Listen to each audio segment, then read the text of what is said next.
Hi, I'm Christopher Dunnigan. This is HandmadeInVermont.com. Today we're talking about the Hubbardton Forge Erlenmeyer small mini pendant. This is going to be the 187100.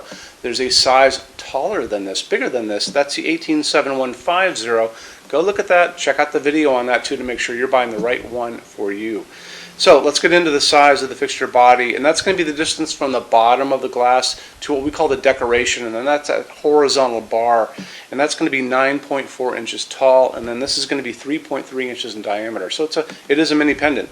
Overall height, now we're talking about the distance now from the bottom of the fixture to the actual ceiling, encompassing all the different pipes that we'll talk about in a second.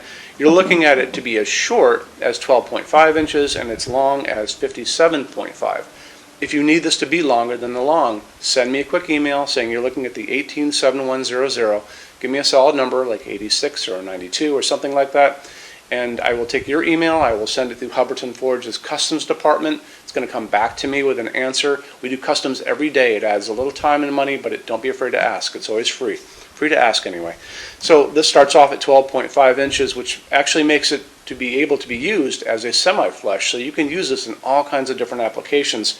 If I was going to do probably like 3 of these over a kitchen island, I would probably have the bottom of the glass anywhere from like 33 to like 36 inches over the island. But the one that goes over the kitchen sink, that would be most likely behind me, right?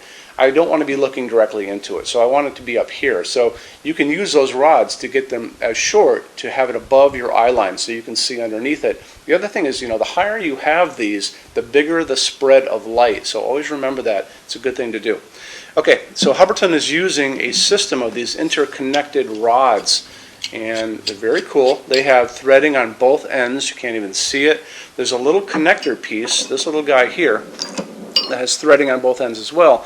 And that's going to be, what you use to connect the rods together, basically. And at the very end of it, you're going to have a canopy I'll talk about in just a second. How you put this together is you're going to put down 2 long towels, like bath towels, and you're going to put them on your counter.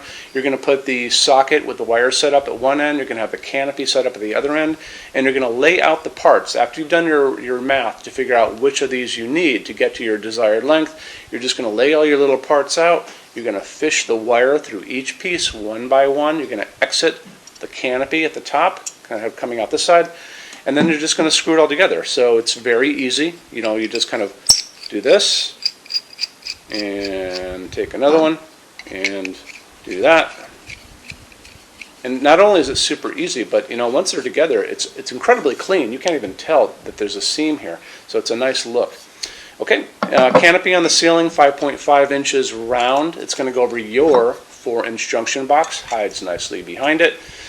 This is slope ceiling adaptable already, so if you are working with a cathedral ceiling with a 45-degree pitch, there's a knuckle at the top of this built just like that, so it's going to be able to be used on your slope ceiling without any customization. Okay, a way to show you a little bit more information about this is to look at the installations instructions. So if you're on the page for this on Handmade in Vermont, look over on this side of the screen, midway down, you're going to see a link. It's going to say click here for installations instructions PDF. So open that out for me. It's going to show you a full parts list. It's going to show you how to put things together. It's going to show you some nice designs, some drawings of the canopy on the other side of this, so you'll be able to have a chance to see that in these drawings. So take advantage of these things. They're on our site all the time on all these different pages. So those install instructions give you a nice interior view of a lot of these fixtures. Okay? So glass on this is going to be using Hubbardton Forge's beautiful clear. This is hand-blown glass. They blow their glass, and they buy from all these different glass vendors that do incredibly good hand-blown glass, including here in Vermont too. So this is a beautiful glass on its own. Beautiful, beautiful, beautiful. Moving on, let's talk about what's inside. So it's going to be using a G9 socket, and if you guys want to go halogen, you're limited to a 40-watt halogen because of the heat generated by a halogen bulb. G9s have the little prongs on the bottom. Sometimes they have little tabs on the bottom, and they just push right in. So just like that, very, very simple. And it may even come with a bulb like this, just from a legacy kind of point of view. But LEDs are where most of you guys are going to want to go, and same deal, they just push right in like that with no problem. So when you're looking at LEDs, you're going to go to Amazon. That's really the best place to go for LEDs. And go and look at that search bar at the top and just put in G9 LED. up are going to pop a huge page of LEDs that you can use in this. The interior dimension of this is over an inch, so you have a lot to play with, and you're not going to be able to find an LED bigger than that, a G9 that's going to be too big to get into this glass. The real trick is trying to find something that is short enough so you're not going to see it poke below the metal housing that's holding the glass, that collar. So you'll notice some of them are kind of on the longer side. The 75 watt equivalent, this guy here is like that. But this is like a 60 watt equivalent, and I think that's going to work fine. Some of these other ones are too. You'll notice some of them have these orange and yellow stripes running through them. Those are called phosphorus LEDs. The ones that look like corn cobs, those are called cob LEDs. How funny is that? But like I said before, just be careful when you're looking at it. You're going to have to look at a few things. You're going to look at the height of that. You're also, and this one, like I said, is the squattier one, and they don't really get much squattier than this, and it's also on the thicker side. So there's lots of facets available, a lot of room in there to put LED pads, and that's what the whole LED game is about. When you talk about the color of light, that's a big deal. I tend to like 3000 Kelvin. That's the light that's coming down on my hands right now. That's considered warm white. You'll notice some of those listed there are going to say 2700 Kelvin. That's super yellow light. And it's a pretty light, but it doesn't give you as many lumens as this does, so just remember that. The other end of that spectrum is going to be what's called daylight, and that's a bit of a misnomer. People think that daylight is a warm light. It's not. It's a blue light, and it's going to be not like the setting sun at all. It's going to be like a cold hospital waiting room. So when you're looking at these bulbs, remember those 4000, 5000 Kelvin bulbs are going to be on the bluer side. The 2700 Kelvin on the super yellow side, right in the middle of this nice warm light is going to be 3000 Kelvin. It's also a dimmable fixture, so when you're buying those bulbs, you want to stick with dimmable, 3000 Kelvin, and on this fixture, the shorter squattery ones, and you are fine to go. Let's get into finishes now. If you're on the HandmadeInVermont.com website, look over on this side of the screen. Midway down, you're going to see a tab. It's going to say Finishes Help Guide. Click on that for me. There's going to be a video on there of me talking to you guys about the differences in Hubbardton forged finishes and how they can look on different types of forging. I'm going to be talking about a chart a little farther down on the page. You'll see it next to me here. It's going to kind of go over the differences between heavy forging and non-heavy forging, and it'll be talked about in that video. So it's really important that you kind of watch the video, use the chart. You can click on that chart on different things. So you can click on dark smoke and a big page will pop up and show you lots of different things in dark smoke. Click on burnished steel or natural iron, it'll do the same thing. But it's really important that you understand how Hubbardton Forge's finishes are kind of divided into translucent and opaque and how they can look on different fixtures.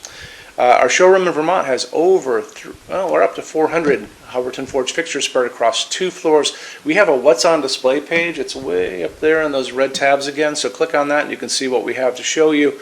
That changes all the time because we're always adding things as they come out. Showroom's open every day except Sunday from 11 to 6. We have an amazing clearance center here too. Clearance center stuff is 75% off MSRP. It's returns, discontinued things, and showroom samples. If you were coming to visit us, bring a good-sized vehicle, something like a big SUV or maybe a small truck or something like that, because you might find something in the clearance center that you want to take home, and it's a lot of fun to go through. 75% off MSRP is an amazing bargain, so you should really take advantage of it if you can.